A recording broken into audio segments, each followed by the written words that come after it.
Все, теперь поехали.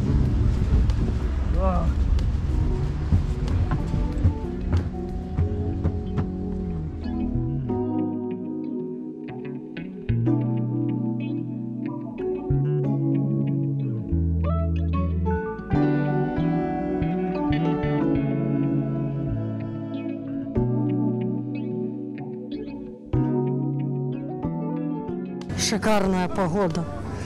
Здорово, давно такого не было уже. Сколько живу, давно-давно. Ну, вообще, маловато транспорта. Проблемы есть, но ничего, решаем. Он мой пришел уже. Своеобразно, неожиданно. В шоке от таких сугробов. Холодно. На кладбище ездил. Отлично. Вышел купить подарок подруге.